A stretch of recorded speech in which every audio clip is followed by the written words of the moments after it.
Again, my name is Callie Foster. I'm the program specialist with Montana Campus Compact, and I am your host. We are officially on the second week of CBI, and today is our fourth session, which is community assessment with Laurie Walker. Laurie, take it away. Okay. Hi, everybody. My name's Laurie, and I am an associate professor in the School of Social Work at the University of Montana here in Missoula. And a little bit about my background is that I am a community social worker, so I've done community organizing and community development work out in Colorado before coming on the faculty. And now I teach things like program evaluation, needs assessment, and community engagement to bachelor's and master's of social work students. A lot of my research is out in neighborhoods, and I'm also more recently, through my work with the Montana Campus Compact Office and the Service Learning Advisory Board at the University of Montana, have been doing a lot of work nationally. So I, for example, will be giving a talk here soon at the Campus Compact Northeast Region Conference, and also work quite a bit with the Swearer Center at Brown University. So I saw there's some folks from Maine and Ohio and other places in the Midwest and back east, and just wanted to say that I'm in touch with a lot of folks out in your regions and working with them on these concepts as well. So I'm going to ask Callie to help me to manage the chat bar on the side. If you can weigh in at times when I ask questions, you can also unmute and speak up. So I have a sense of who's generally registered for these Community Building Institute trainings, but I'm curious who's here today, because a lot of what I like to do is cater to the folks who are here. So if you want to either unmute and do a quick introduction of yourself or make a comment in the chat bar, we'll kind of get a summary of those before we get started.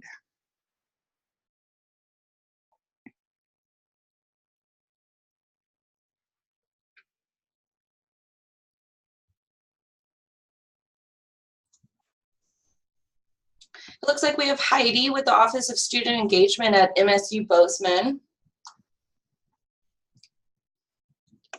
Amber is from Montana State Parks and AmeriCorps, serving in the Macos. Oh man, I'm going to butcher this. Amber, could you unmute yourself and say the name of the state park? Hi, can you hear me? Yes. It's Makoshka State Park. Okay, thank you. We have Claire Mueller. She is the Executive Director of Seeley Lake Community Foundation. Kimberly Post is the Community-Based Learning and Engagement Director. Kay says, Prairie State Community College in Illinois, serving student veterans. Tamara is with the Montana State Parks and AmeriCorps program, working at the Lewis and Clark Cavern State Park as the program coordinator and tour guide. Kimberly said that she is with St. Joseph's College. We have Vanessa Palmer with AmeriCorps Vista, working for HRDC in Bozeman. Alyssa is a Vista with the Montana After School Alliance. Maddie Griswold is a Vista serving at the Gallatin Valley Food Bank in Bozeman, developing educational gardening programs for at-risk youth. Hannah Lee Ferris is serving at Montana Tech and she's with different schools in Butte. Maya Miller is with Montana Nonprofit Association. Kate is the chief Plenty Coops State Park. She's an AmeriCorps. And we have Callie Schultz. She's a Vista with Prickly Pear Land Trust. We have someone with Fast Blackfeet in Browning. And then another person with Montana State Parks and AmeriCorps, serving at First Peoples Buffalo Jump State Park. Awesome. That is really helpful. Thank you. There's who I expected plus a few. And so those examples of where people are situated is really helpful moving forward. So as someone who does community engagement work, I don't want to lecture you without knowing who you are. I want to engage you. And after hearing the list of where you're placed, it reasserts that this is really important for me to do. The University of Montana has a practice of acknowledging that we are on the Aboriginal territories of the Salish land and the Kalispel people, and express our university's appreciation of that. And so when I hear that people are out at Buffalo Jump and in Browning working with the food programs there with the Blackfeet Nation, Plenty Coup and all these other locations, it just reminds me of how important it is for us to start our work acknowledging some of our own history. And from a social work perspective, this might overlap with but be slightly different than what you've heard in other weeks. I have this acronym that I use called EGPITE, if I use the first initials of these first 7 steps here, where you engage and explore, which I'm trying to role model for you by asking a little bit about who you are. I also did homework yesterday, researching your organizations and getting a sense of what you're working on in general. And so what I'm going to focus on today is more the assessment part, like how do you make meaning of the information that's available to you after you're already out and engaging in your communities, knowing that the future things like setting goals, planning, interventions, evaluating, and terminating that work come later. But some of my national work with the Swearer Center, when we have a conference here in a couple of weeks during the University of Montana spring break, we're having a conversation around voices of engaged knowing and engaged work in terms of the sorts of work that you all are doing. And so I ask you to reflect on some of these questions here on the screen. Are you, when you're thinking about needs assessments and engaging in your communities, how often do the questions that we ask come from the communities themselves, their priorities, and in a reciprocal process where we're engaging with them back and forth? Are they, as a part of the initial framing of the purposes, the processes, the products, and the outcomes that we're working on? Who determines the inclusion and exclusion criteria? Even kind of thinking about who to invite to that initial table, sometimes we'll accidentally silence or marginalize specific perspectives. And how are they positioned when we're engaging? Are they co-facilitating meetings with us? Are they the ones calling meetings and we come as community partners? Or is it always that we are the ones calling the meetings and have the power in the situation? And how do we go about our processes and our tasks with them in a way that's relational, that's respectful, that's responsible, and that we clearly communicate with folks that their voices are engaged? And in some ways, I think I'm probably preaching to the choir with asking these questions, but I find that even as someone who's a community organizer by background, teaches community practice, and does so much work at the national level on civic engagement, I still have to constantly ask myself, like, am I doing these things well? Anytime there's kind of tension or conflict in collaborations, it's usually because we're getting some of this wrong in terms of making sure that the right folks are engaged in the right ways. I know there's a team that I've been working on that relies heavily on these concepts of Indigenous work in higher education. And so I have a framework like this that I always bring myself back to. Whenever I have a tension or a conflict, I say, am I being respectful? Am I engaging in a relevant way, in a way that is that other people can understand and kind of direct and guide me, and that they're defining those issues from their perspective? Or am I coming in from kind of a top-down way, from the outside, where I'm philosophizing about what's going on versus what they actually are experiencing? So I won't go over all of these in depth. We can come back to them if you want, but just wanted to give a few examples of how I've developed a framework like this for my own work that helps me to regularly have something to draw back on as core values. So one of the other questions I have that I want to use the chat box or people unmuting themselves to answer is, who on the call thinks that they're in one of the higher poverty rates, the communities with a higher poverty rate compared to the others on the call? And if you think you are, just name the community that you're in.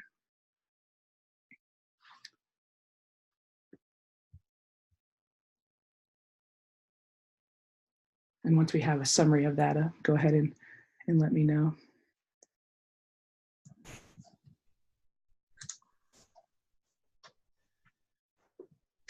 Kimberly Post said Maine.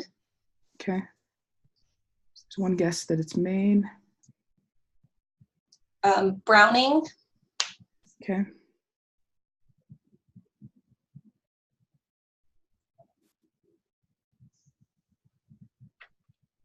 Leah said Glendive, Montana is on the lower end, but not the lowest here. Okay. Kate said, I'm at the library, so I don't want to unmute, but I'm in Pyror on the Crow Reservation. Okay. And then Kimberly elaborated and said Maine has a 13.5% poverty rate. Okay. Yeah, I was looking and comparing. I didn't, I think it's probably prior on the Crow Reservation. I looked at everyone that I knew was going to be here, and Browning definitely has the highest poverty rate of 29%. Concentrated poverty is measured as less than 10%, 10 to 20, 20 to 30, or 30 or to, or 40% or more. And so Browning is in that second highest category of the levels of poverty. Something that might be surprising to people on the call is that Bozeman and Missoula have 20% poverty rates, which is in that kind of second tier, approaching being in that third tier where Browning is. And then just as a comparison for others, folks in Butte, you're at 19%, Great Falls, 15%, same as Helena, 15%. For the folks out at the Prickly Pear Land Trust and other locations like that. Sydney, 13%, Billings, 12%, Kalispell, 11%, Sealy Lake, 11%, Standish, Maine, 4%, but it's helpful to have that 13% comparison at the state level. And then I looked up Granville, Ohio, which is 4%, and didn't get a chance to look up Glendive or Pryor or other locations. But part of why I bring this up is as you're going out and engaging with your communities and assessing the needs, it's important to have some person and environment context around the poverty rates that you're working with. So people who are in Browning, Pryor, Bozeman, Missoula, you have pretty high poverty rates in the communities that you're working with. And this is, as a community organizer in concentrated poverty neighborhoods, this is one of my areas of expertise. And there are, it's important to think about the impact of the concentrations of poverty on the communities where you work.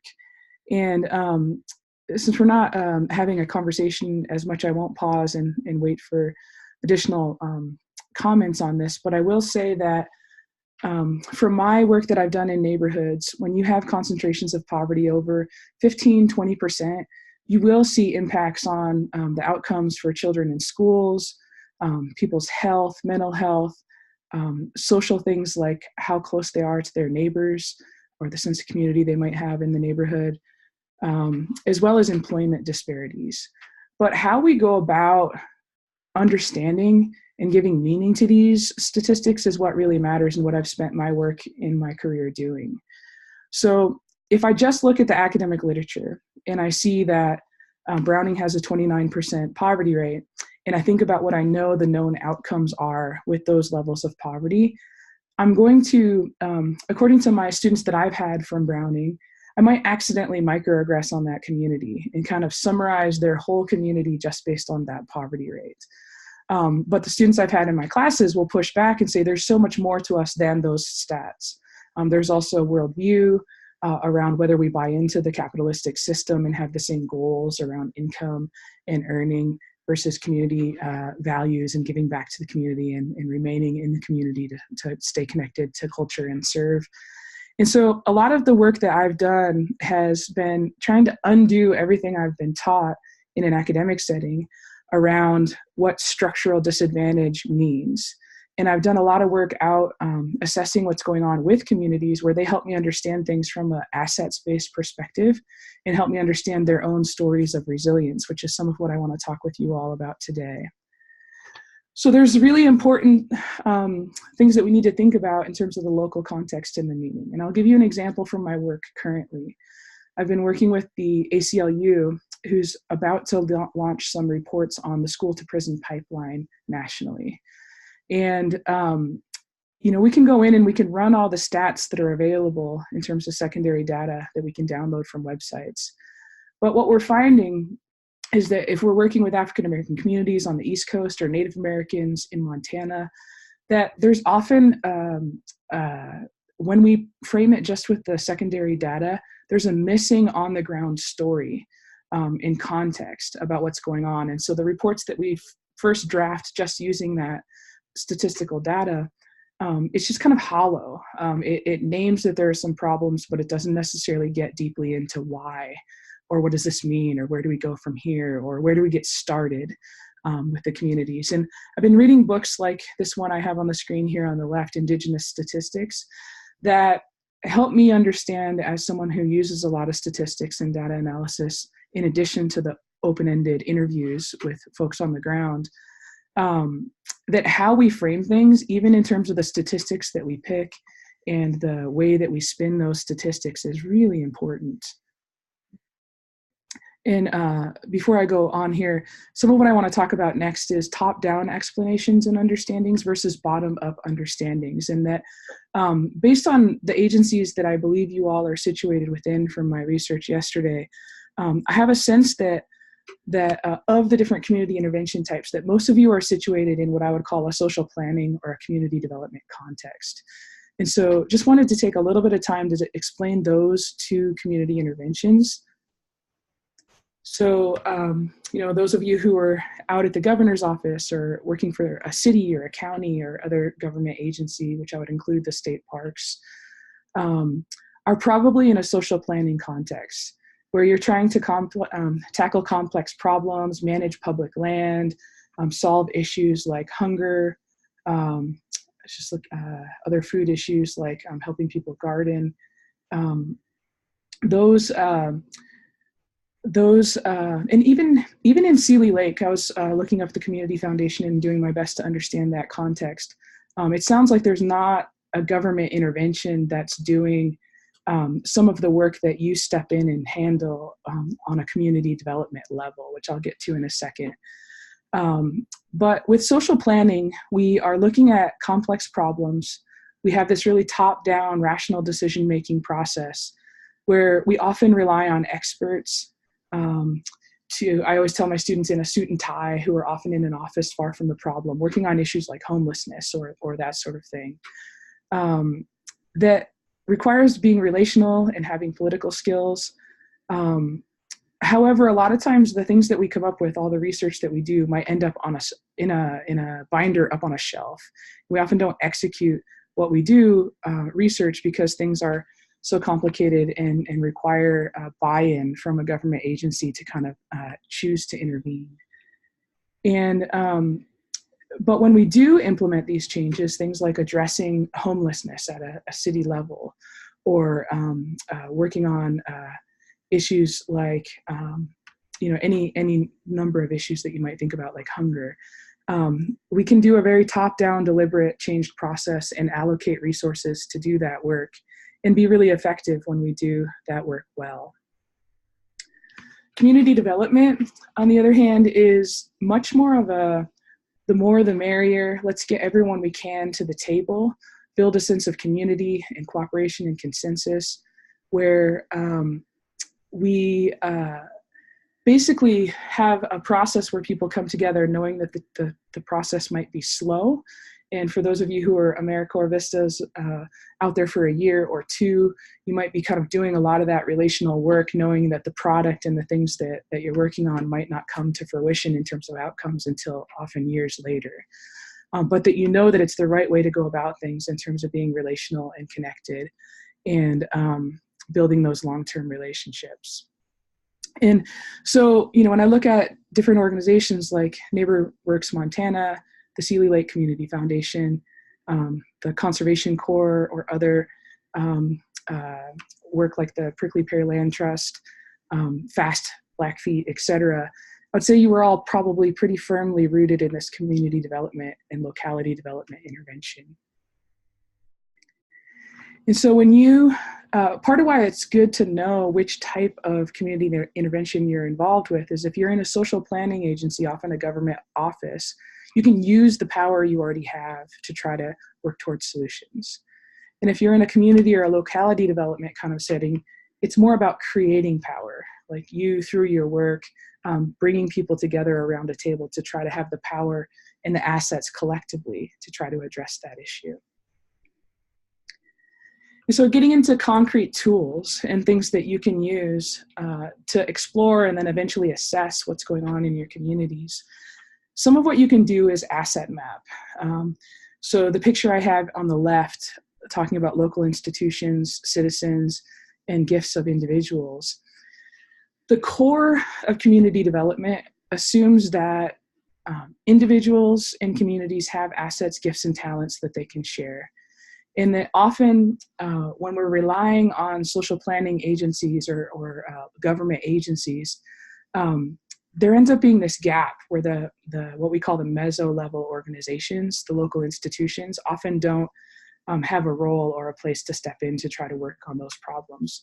And so what assets-based community development tries to do is say, what are those existing individual and community and organizational assets that we have? And so they'll literally go out and map physically. And I think that Fast Blackfeet is doing some of this electronically. When I was looking at your website yesterday, it looks like they're literally going around and kind of physically on a map saying these are these assets and agencies that we have that is transparently communicated with the public. You can also do what we call windshield surveys. So I have this picture here with the African-American gentleman driving around in the neighborhood, looking around. So whenever I have students working out in community projects, or I myself am working in a neighborhood, the first thing I'll do is walk and drive around and get on Google Maps and kind of walk around on that physical space to get a sense of the area, and to literally write things down in terms of, where are the parks? If you're looking at the Prickly Pear Land Trust, like, here's the land, here's the boundaries, here's a path that we have built, here's water drainage that's been shifting around and moving based on some of the things that we've been intervening and doing. And you might have accidentally built some assets in that place by going in and doing some things in that space physically. And so just literally like engaging on a physical or electronic level to kind of get a sense of what's there, as if you're looking through your windshield or out walking around.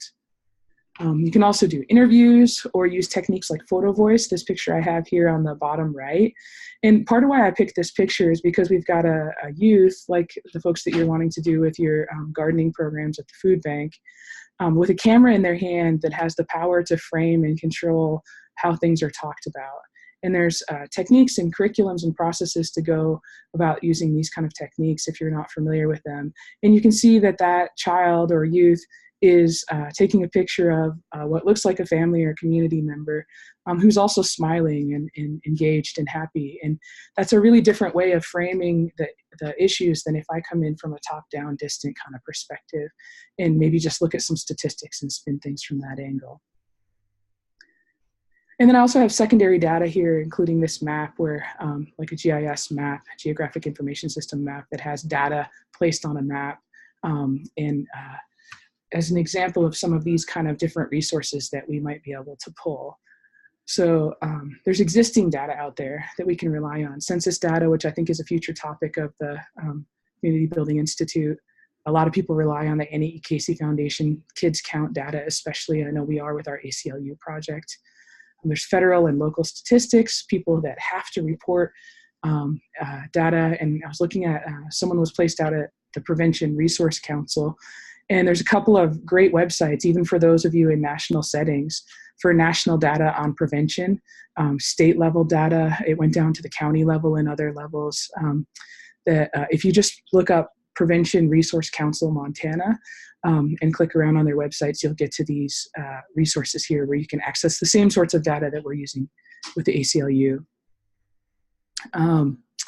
There's also potentially client data or other ways that you can collect data with key informants, where you go out and you have focus groups or interviews with people to try to understand things from their perspective. And this is some of what I was asking early on in the process, like who is it that gets invited to those early conversations to decide who gets to frame things, and how you engage people before you start to assess and pick a direction is essential. You can also have public hearings or community forums. You can collect surveys or my favorite, convergent methods, where you use multiple of these. You might pull secondary stats or existing data from the beginning, but then also use that to go out and have conversations with people in the community to have them help you make sense of that local data in that local context. There's another concept that I want to talk about before I pause for questions and give you some more concretes on needs assessments as well. And that is this idea of community readiness. So this is a new emerging literature in the last decade or so. And for those of you who have a knowledge of behavioral change or substance abuse prevention and treatment, you may have heard of this concept of motivational interviewing, where I'll scroll ahead for a second here, where there's these stages where you can go and assess an individual about whether they're thinking about changing or actually thinking about changing, something like quitting smoking, or addressing high suicide rates or eating healthier, or they might be preparing for those change, taking action to try to create those changes in their lives, or maintaining that change. And we can assess these things at the community level as well. So I've got on the screen here some concepts that are essentially these same steps, but different academics talking about those stages in slightly different language. And part of why this is important is because we can go out and put the best multi-million-dollar intervention into place in a community. But if the community isn't at a place where they assess it as a problem and think that the solution that we pick is the right solution for them, we're essentially wasting our money, is what the research says. We need to know upfront what their perceptions of the problem are, what they think the assets and resources and strengths and challenges are in the community. We need to have a good sense of the political climate in terms of what's feasible or not feasible. And this engagement or exploration process that I was describing is essential in creating that assessment. So for example, the literature, right when I was finishing up my dissertation about 8 years ago, was starting to say that if you want to intervene to address youth violence and you put a multi-million-dollar intervention in place, if that community is not ready, the way that we're assessing it on these other slides, you're not going to address youth violence outcomes.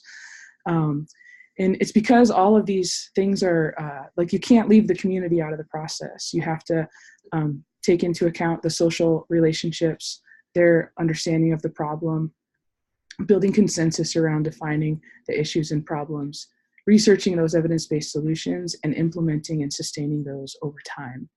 And there's just beginning to be really good research at the community level, interventions like Communities That Care, that I encourage you all to look up if you haven't heard of them already. They're done in rural areas, which is part of what I like about it, in the highest level science out there in terms of randomized control trials. And while all of us don't have the multi-million-dollar resources they do, we can learn from how they build their coalitions in their communities, what measures they think are important in some of the evidence-based interventions they're putting into place.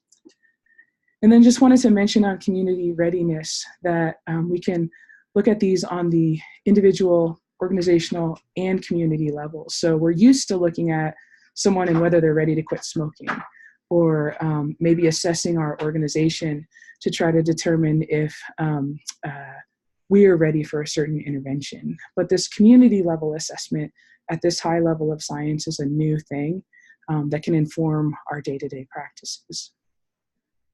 So I want to pause there for a minute and use the chat bar to see if we have any questions or reflections on what I've presented here so far.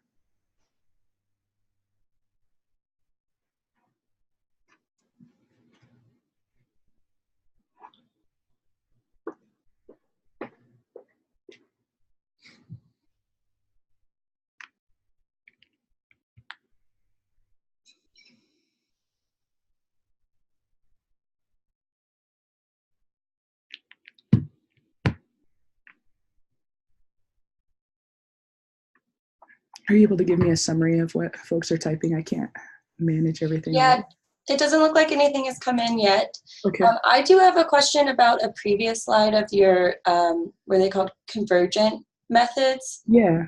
I'll go back to that.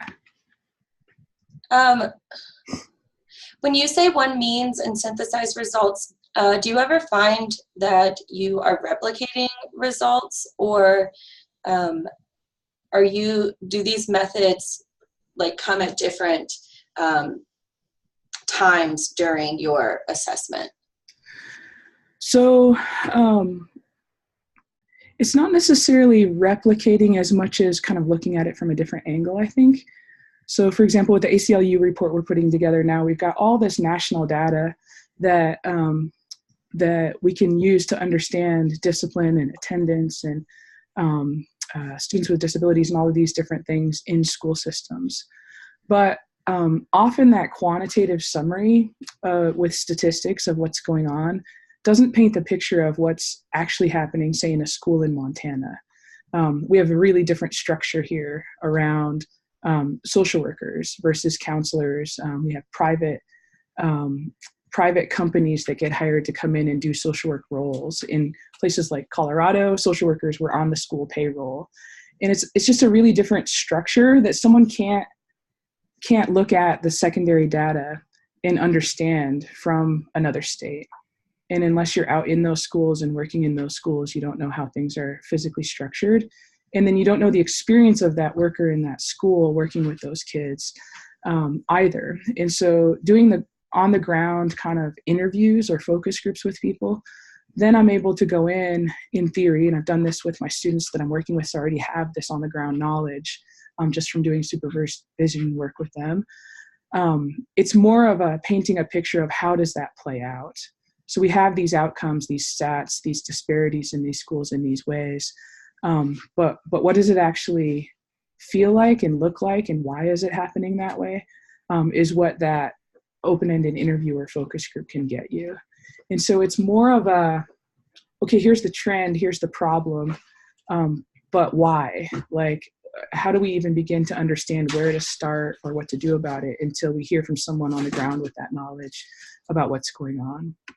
And so, so it's not necessarily replicating it. Like, I don't want to go collect the same data and make sure that the data they reported to the state is accurate. I'm going to trust that that's there and that's in place. But what I need is more of that in-depth understanding.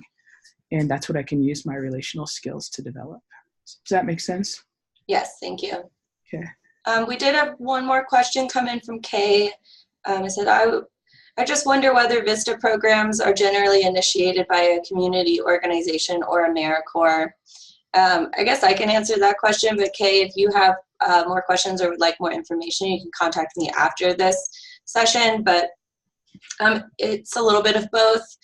We receive intermediaries throughout the state receive funding to host AmeriCorps programs, and then organizations, schools, nonprofits, government agencies, they will then contact us, or we do a little bit of like recruitment to get organizations interested. Of course, they have to pay some sort of fee, and then we used our grant money to then administer these programs and have AmeriCorps members at certain organizations. I think there's a matter of 4 intermediaries throughout Montana, but each state does things a little differently, and there's a variety of AmeriCorps programs that I don't really want to get too far into. But again, if you have any questions, you have my email, and I can point you in the direction of good resources. Yeah, and I was going to use the Prickly Pear Land Trust as an example. Like, I know that that placement is something that they, as an organization, requested. And I know this because Montana is a small community. I was at a social event recently and interacting with a friend of mine, and heard all about the work there and how excited they are to have an AmeriCorps Vista involved in that work. And so it's kind of the formation of the partnership is one part of it, and then kind of how we go about doing our work together once we get there is the second layer that I'm trying to bring up with these questions that we're going to talk about at the Eastern Region Campus Compact Conference coming up. And so I pulled these questions back up on the screen because I think it's essential that we constantly go back to asking those questions in our day-to-day work. And I know for me, I have to like print out these ideas and put them up on the wall or have them regularly be something I review again in my work to make sure that I'm still adhering to these key concepts of engaging at that grassroots bottom-up way. So that's a good question. Any other questions come in before I move on to other concepts?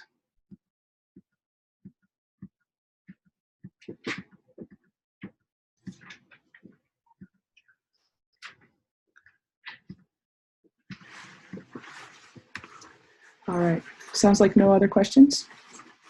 Okay, so what I want to jump into next is some concrete needs assessment skills and tools. So the idea of doing a needs assessment is to try to have a systemic summary of the issues or the problems, the needs or the opportunities that we're there to try to help and address. And our assumption with doing a needs assessment is that we can understand those problems and that solutions can be formed. And in order to get there, there are some traditional tools that we might use to try to summarize what those problems are.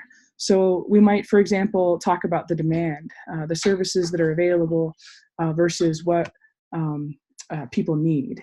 And I can go into these in depth, but thinking about things like the food bank and the gardening program or Fast Blackfeet, working on food security issues.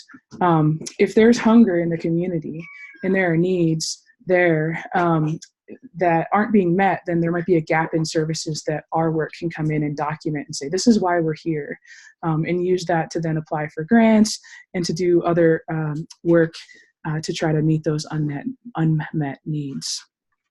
And so in that case, the solution is more services to build out our programming, to build up our organizations to meet those needs.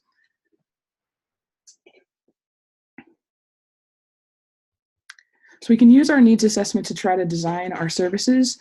And then there are, my apologies for the noise in the background. I'm at home because there's a snow day and there's family members moving through and pets eating and that sort of thing. So I'm a little bit distracted. My apologies for that.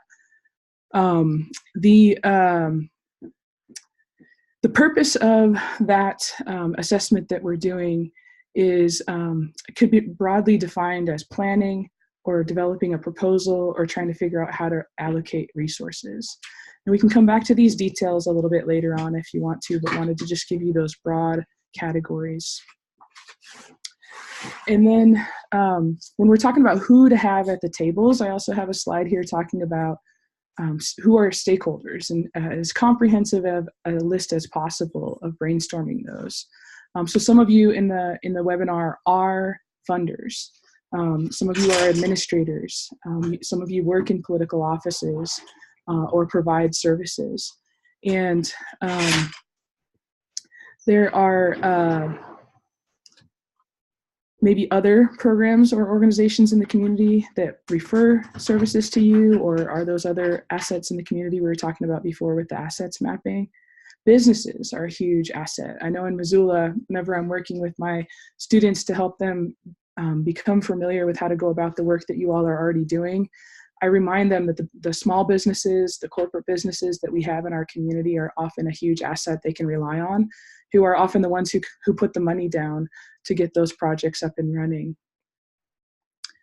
And I won't go through every single one of these on the screen, but the potential clients, past clients, children, youth, adults, they're all considered assets and potential stakeholders that we could be engaging. And so I regularly encourage people to sit down, and this is actually from a workshop that I use in my classes with students starting projects out in the communities, to kind of think of anyone they can think of who might be a stakeholder for their project in a really broad sense. And it doesn't necessarily mean you're going to engage them all, but you want to think as thoroughly as possible about who those assets might be. I mentioned before, this slide, actually I accidentally put it in a second time, so I'll skip that. And then I have some really concrete, I know a lot of the folks that I work with want like give me a concrete step-by-step list of what to do. And so I have an overview of if you're doing a needs assessment, that I think you want to start by clearly describing what the unmet need, problem, or opportunity is. Think about your theory and the meaning that you make of that. I was talking before about doing concentrated poverty work out in neighborhoods. And it's easy for me as someone from the outside to come in and make assumptions about what might happen to the social dynamics in a neighborhood because of poverty rates based on what academic research says. But what I've actually found on the ground and what my research has done over time is flip those scripts upside down and actually say, the literature got it wrong, because the communities tell me, actually, they say that we don't have social cohesion or closeness with our neighbors in this low-income neighborhood in Denver, Colorado called Sun Valley that I've researched, the lowest income neighborhood in the state, where the Denver Broncos Stadium is. But what we found with Annie-EKC Foundation data in 10 cities is the opposite, that there's actually a built-in social network and strengths and resiliency in these neighborhoods that have had to deal with systemic barriers and poverty over decades, that results in, if you actually control for the poverty rates in their neighborhood, they actually have higher levels of social connections with each other. Same thing in Tucson. When I'm out in neighborhoods doing research there, if I give them the measures out of Chicago that tell me how to measure what's going on in a community socially, they'll often tell me, don't come in here asking these deficits-based questions. What we have going on in our community is actually a strong sense of community. And when I go in and measure with the questions that they guide me to ask, they're actually typically right statistically. They have a stronger sense of community. People are moving into this neighborhood, Menlo Park in Tucson, Arizona, because of the sense of community that comes from the people of color who live there, the indigenous people who live there, and the fun community development connections and community events that they have in the neighborhood. And so if I came in with what the academic literature tells me and what the secondary data tells me, I will spin the story in a way that makes the community look like they're the deficits, they're the problem, they have issues. But if I actually work with the community and show them the numbers and ask them those follow-up in-depth questions to help me understand and make meaning of what's going on, the truth of the matter is usually the opposite, that they're incredibly resilient, more socially connected communities with great assets to solve any of the problems that we want to address. They're more than willing to partner and do things together if they're approached in that manner that's more assets-based. So when I talk about the theory describing the problem, I think it's essential that you stop and you assess and think about things with the community at that point. And that's where I am with the ACLU project. We have some additional, some beginning secondary data analysis, but when I went through and read the report, I was like, we need to pause. We need to go out and we need to work with the community organizers that they have on the ground and the communities to, number one, critique the theory and the frame of how something was written for our community by the outside. But number two, to really make sure that we give the right meaning and the theory behind what we're looking at from that bottom-up perspective. So then we can finally define the purpose of our project and make sure that the values of our organization that we're placed within or working for can come up with some solutions that work well, both for our organization and our mission and our purposes, and also how to go about addressing these problems. And part of why I mentioned the social planning and community development agencies that we're probably placed in is best practices from a community social work perspective are that we often do blended model work. And so if you're in a government agency that tends to have more of a top-down, like you have access to the data, you want to go out and kind of get to work on the problem, some of what I want to encourage you to do is figure out how can you use something like assets-based community development to change the typical way of doing business in a way that I think really is kind of the way of doing business in places like Montana and Maine. We have such small populations and such tight-knit communities that it's not possible to do the work we do without kind of inviting everyone we can to the table and rolling up our sleeves and trying to work on them together. And so you might end up doing a blended model where it'd be easy to use the power that you have in your agency to just go do things, but you instead choose to kind of slow things down and do things in a much more relationally and engaged manner to even make sense of what's going on and how to go about those issues. The later steps that I have here talk about describing who the problem has an impact on, and then making some sort of claim to try to go and get something done about those problems. And then I have detailed slides here that I won't go through right now. I can go back if people have questions about like if I were literally writing a report or kind of drafting an outline for how to go about this, how might I fill in those steps 1, 2, and 3?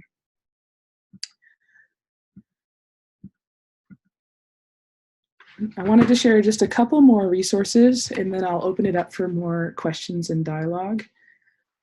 So from the perspective of needs assessments, these are kind of textbook definitions of things. Gap-based needs assessments and community readiness assessments, like I talked about before, are examples of how to go about this. It can help you figure out how to basically do a market study or feasibility study for how to go about working on the issues that you are. And so these are the things I wanted to pause and see if it would be helpful to go into more depth. I can give you textbook definitions of these if it would be helpful, is how you go about estimating the unmet needs from expert perspectives or normative need perspectives, client perspectives, their felt or expressed needs, and then how to generalize or compare from, say, a research article that's out there on something like food security or hunger, and how to pull something from an article and place it into a report or discussion that you're having in your agency to try to justify putting resources into that. So again, I'll pause and feel free to unmute if you have a question and want to speak it out or write a question in the text bar. And once I have a sense of which of these might be useful or other questions that you have, I'll figure out how to use our last 15 minutes or so of time.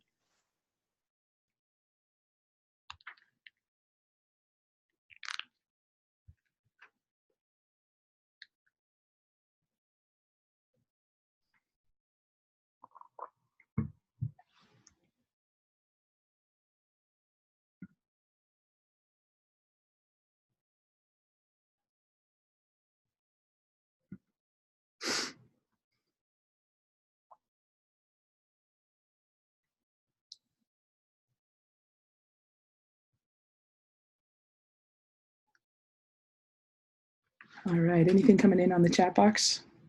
No? Okay. So I will assume that just providing some definitions of some of these concepts might be useful and carry on if there's no one else that wants to jump in.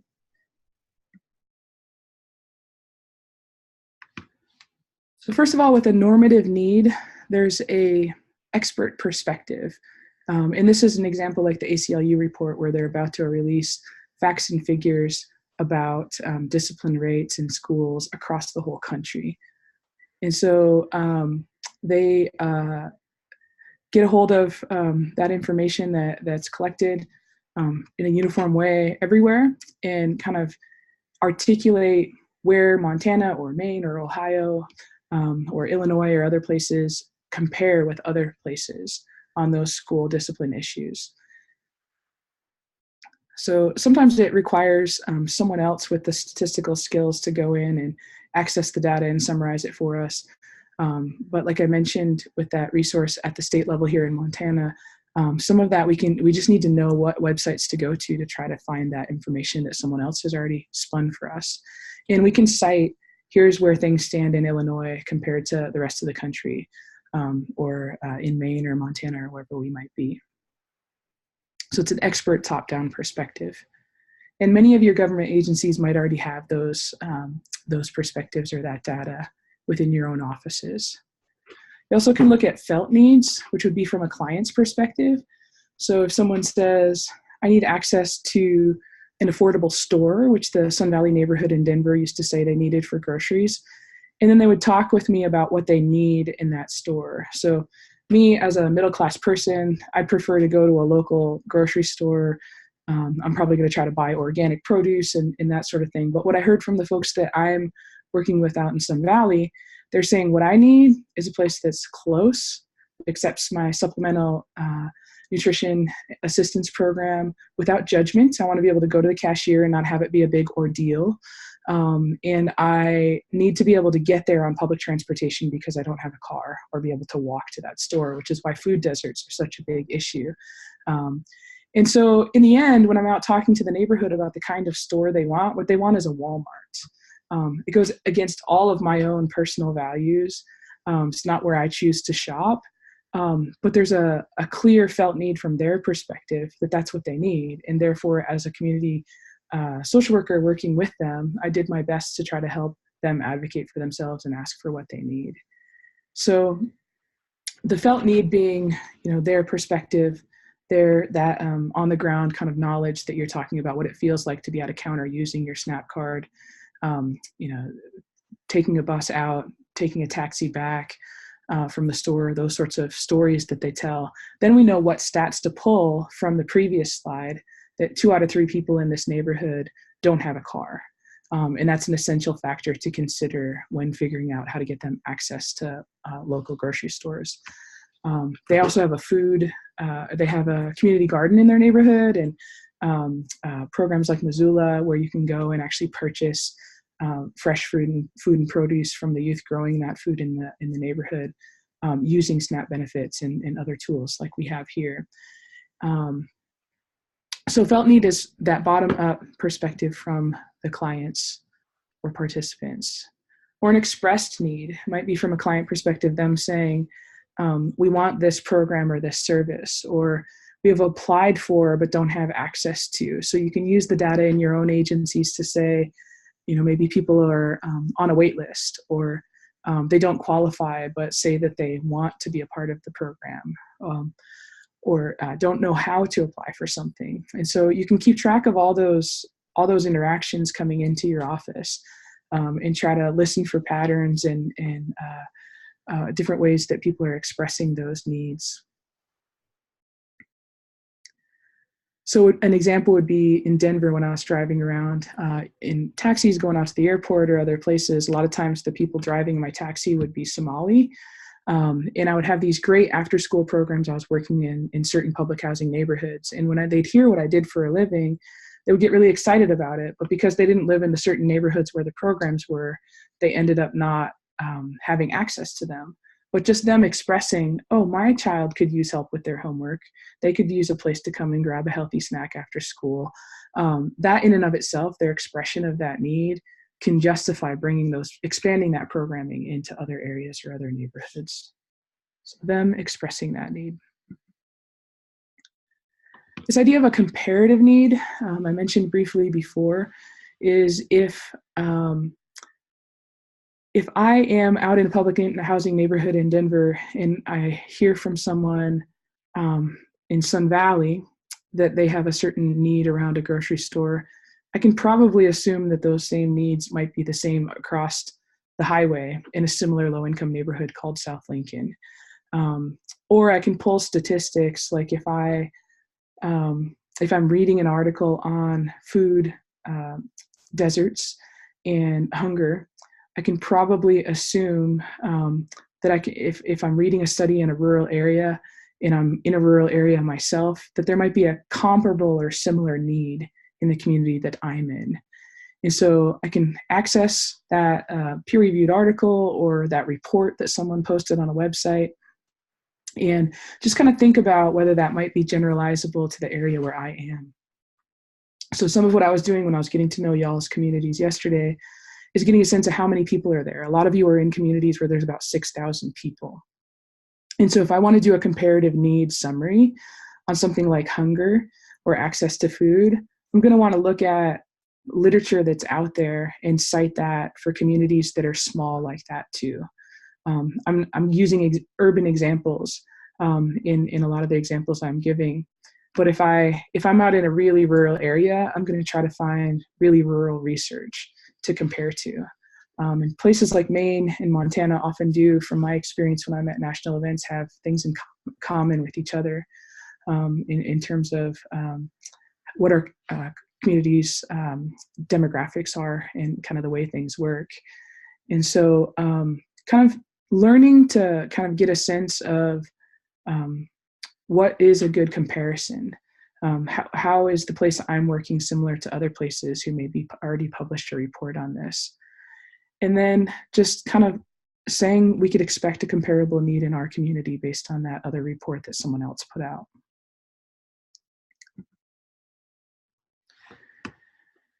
You could also do gap-based needs assessments, which would be something like with the after-school program example I gave before, asking people, how often does your child need help on their homework? And they might answer always, occasionally, sometimes, or never.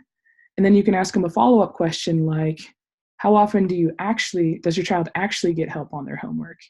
And if the answer is sometimes they get help, but they always need help, I can literally subtract the difference and say, this program is needed because the child always needs help, but only sometimes receives help, and then justify bringing that program into this new neighborhood, which we actually did in Denver by bringing it into the Quigg-Newton neighborhood after being in 3 other neighborhoods first. So we called meetings with the parents, called meetings with the kids, talked to them, and just articulated that there's a gap between what they need and what they have access to. And it was really easy to justify to the administrators we were working with to expand the programming to their neighborhood because of that. Or you might find that people aren't accessing services and try to figure out why. The best example I can think of from this was a student project in Denver where they were working with people with high mental health needs who kept missing their outpatient therapy appointments. And so we designed a study to help them figure out why. What are the perceived needs of those clients? Do they know the services are available? What's keeping them from participating? We had lots of theories about, maybe they miss appointments because they had a felt need one day and it's 3 months later before they can get an appointment. And there's kind of a gap between when they can access services and when they need them. Maybe they don't have a car.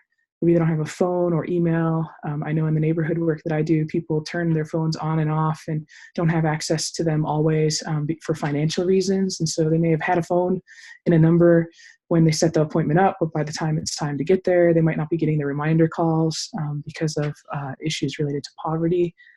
Or there might be something about the organization that's not working, where they're like, you know what, I didn't have a good experience and therefore I'm not going to follow through and set up that appointment.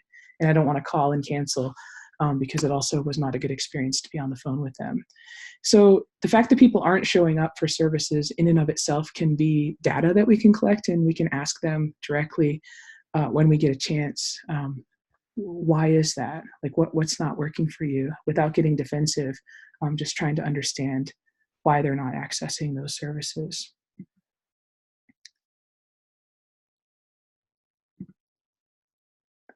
So kind of to give a summary of the steps of a needs assessment as we wrap up here, you want to understand the purpose, the level or the arena that you're working in, how much you want to include your stakeholders up front, know what your budget is and what kind of resources you have available, both financially and assets on the ground, and the time that you have to implement this project. And all of those factors will then determine how you go about assessing the needs in your community.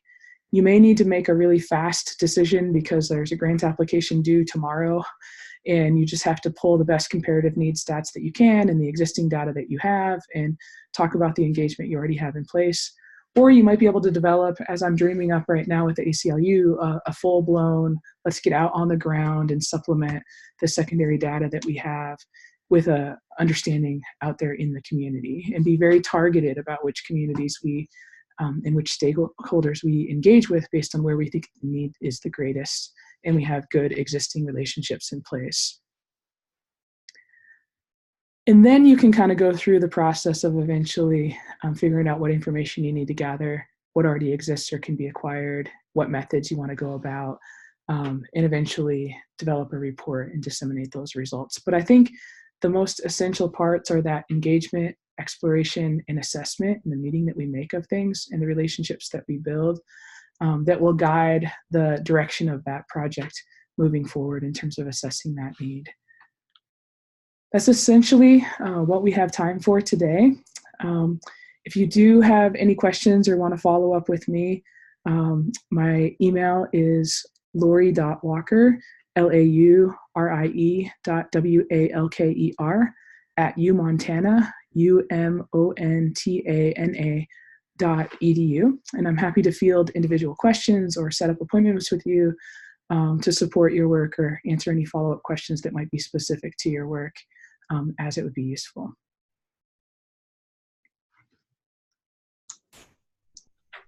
Laurie, could